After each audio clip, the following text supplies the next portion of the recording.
In this video, I'm going to share with you the things that have sold this year in 2020 for me for $50 or more.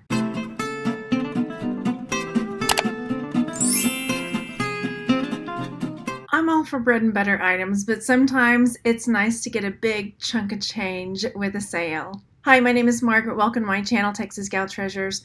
I'm a reselling homeschooling mom that flips things on eBay, Etsy, and other sites to help support my family. And believe me when I say, if this is something that I can do, you can definitely do this too. I'm going to share about 30 items that have sold for $50 or more in this video, and I've broken them down into categories so that you'll get an idea of the different types of categories or places to look for in thrift stores, garage sales, estate sales, that you can go and look for higher ticket items. These may not be areas that you normally thrift from, but it might open and broaden your horizons to start looking into a few new places. And if you are interested in learning more about reselling on eBay, Etsy, and other sites to start making money or to increase your profits, then make sure you go down there and hit the subscribe button and the bell next to it so you're notified when I put out new videos about selling things online. I'm going to be sharing 30 things with you.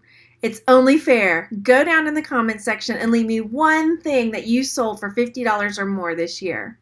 The first category that we are going to dive into is toys. Now, I buy toys secondhand, but I also like to buy things that are on clearance at Target and different places like that. I definitely look for things that are new and sealed when I go to garage sales and thrift stores and things like that. And then I also sometimes buy Lego when I think it's something that might take off later, that might be a good investment. So a few of my Lego pickups are things that I did purchase new and then just held them and waited until they were discontinued to wait for the value to go up. So first up is this Doctor Who Lego set. This was something that I did these are some Legos that I did buy new because I was banking on the fact that Doctor Who has a huge collector base. So I did buy a number of these new. I believe they were about $65 or $70 new. And then I waited, and I actually planned on waiting a bit longer to start listing them. But because the pandemic hit and I was looking to make some money now, I started listing them, and I do have more to sell, but I've been selling them slowly and making a good $30, $50, $60 profit depending on the amount that I take from my buyer. So this one sold for $100, and then this one sold for almost $130, which is a really good profit. So next up, this is another new Lego set. Now you can find things like this at garage sales. Maybe it's something that someone got as a gift, they never opened it. But if you are going about doing the method where you're buying new Lego, if you create an account with the Lego site, frequently they have deals and they're exclusive limited edition Lego. So this was something like if you spent so much money, you got this free. If you cap the amount at your checkout and maybe have more than one transaction, then you can get more than one of these free limited edition exclusive items that you can bank to sell. So this was one of those, and it ended up selling for $77. I have one more Lego. This is one that I did pick up at a garage sale, and this sold for $53. Now, Lego sells whether it's new and sealed or not. So if you find kits that have got a lot of the pieces or many of the pieces, minifigs, they're great things to pick up and flip. Another thing to look for are vintage toys. This I got at a garage sale. This is a Ewok Village. It's a vintage Star Wars toy, and it sold for $250. So there are lots of people out there that are buying back their childhood. This is from my childhood. My brother had kits like this. So keep an eye out for vintage toys as well. So the next item that sold for me was this marionette. This is a little vintage Minnie Mouse marionette puppet, and this sold for me for $175. I got this at a garage sale for $1. So if you see old toys, if you see something that looks unusual, it's definitely worth checking it out. And this one I did end up making a video to put in my listing, as well as this toy. I have a video in there so that, because there's so many details to this and so many moving parts that I wanted to be able to show it. So that's another quick tip for you. If you've got something really cool, then create a little video to put into your listing. The next category we're looking at are books and comic books. I have definitely sold many books over the year, but I'm trying to keep this narrowed down to things that are over 50 bucks that sold this year. So I don't have quite as many to show you, but keep in mind that there are many, many, many books, comic books, and things like that that you can flip for $50 or more. So this book I actually got in the bins, which is the Goodwill Outlet. I paid 20 cents for this. And I bought it. I mean, I had heard of the author before, but truly, I just bought this book on looks. I thought this book looks cool. It has an Art Nouveau style cover. Somebody might just want it for decor.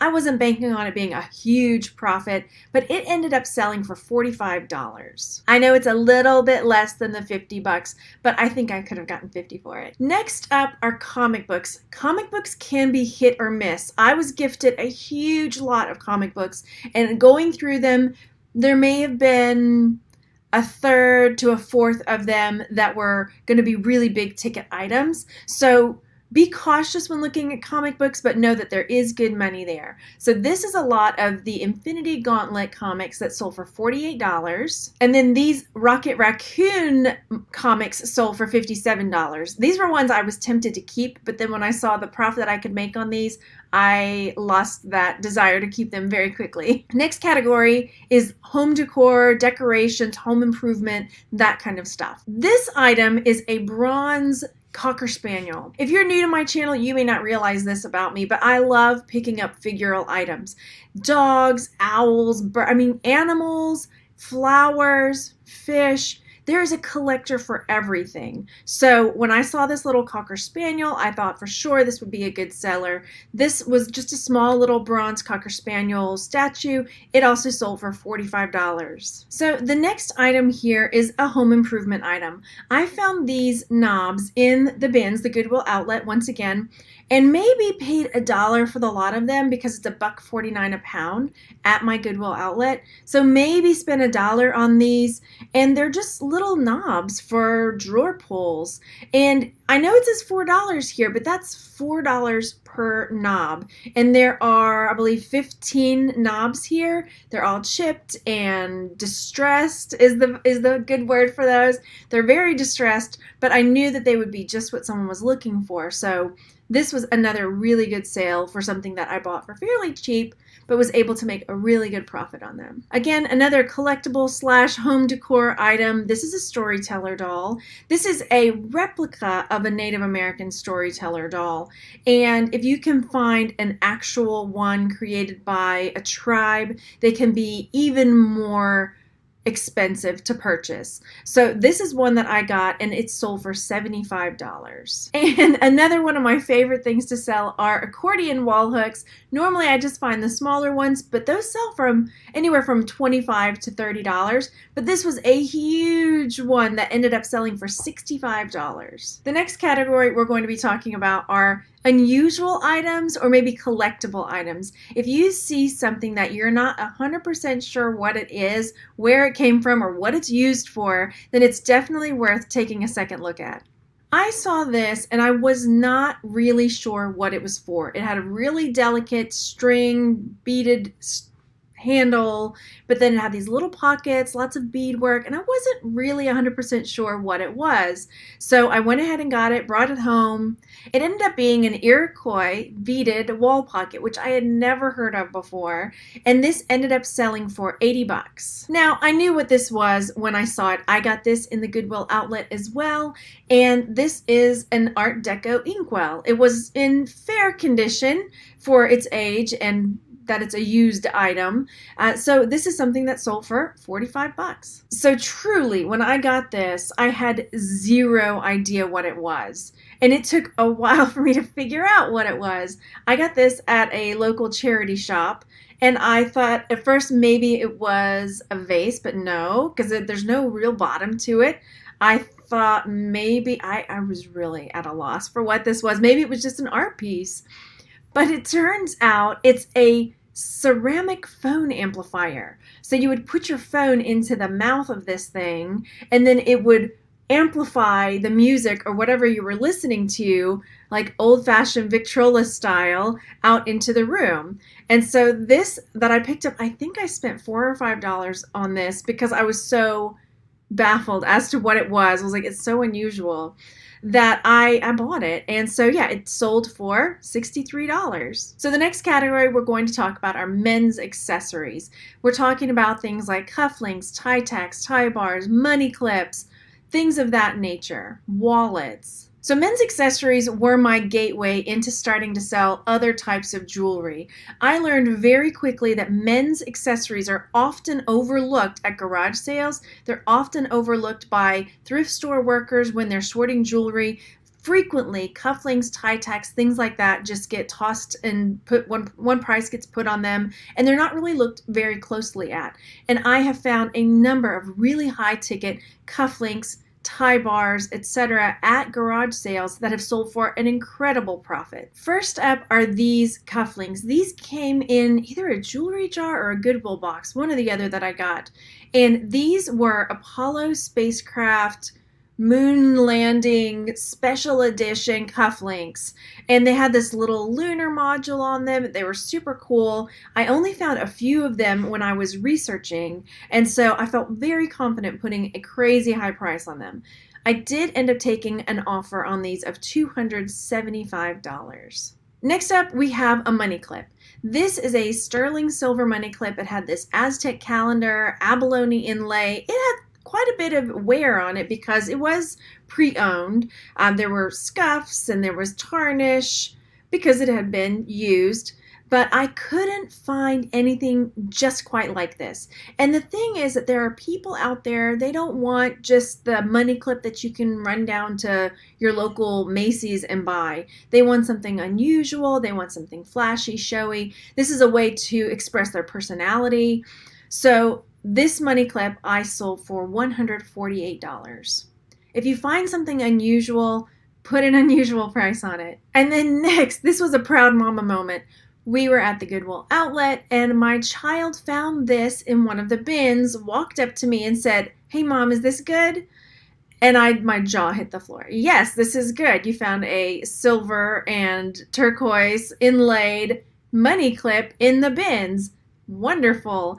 This money clip sold for $75. And yes, my child got a big portion of the money. Next, we're going to talk about mugs.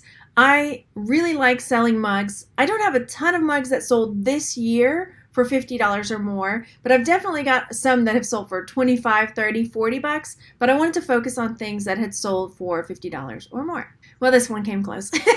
This was a ceramic stein, sort of a stoneware, and this one sold for $46. Another great area to look when you're at garage sales, thrift stores, estate sales are cosmetics and perfumes. I've sold many used perfumes for a really great profit. I don't have any to share that I sold this year, but I do have a makeup palette that sold for $60-something. Let me show you. So this is a Tarte, which is a makeup brand, makeup palette from Graveyard Girl that sold for $68.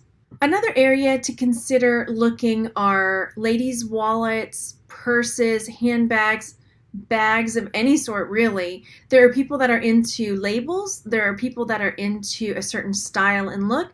There are people that want something that's unusual. It's a whole nother way to express your personality. So when you're looking at wallets and purses and bags, keep that in mind that brands matter, but also things that might express someone's personality can matter almost as much. So first up is this wallet that sold. It was a vintage ostrich skin wallet that sold for $45. This is a brand that I really enjoy looking for. It's called Loungefly, and if you want to talk personality, Loungefly does it really, really well. They have wallets, purses, bags, backpacks, all kinds of things that have different prints on them. This one was like a vintage, distressed, tattooed look, but they also have wallets from different Marvel characters, Disney characters, all kinds of different themes. My personal wallet is a Guardians of the Galaxy Loungefly wallet. All right, you knew I was going to go there. Let's talk jewelry. There's a lot of money to be made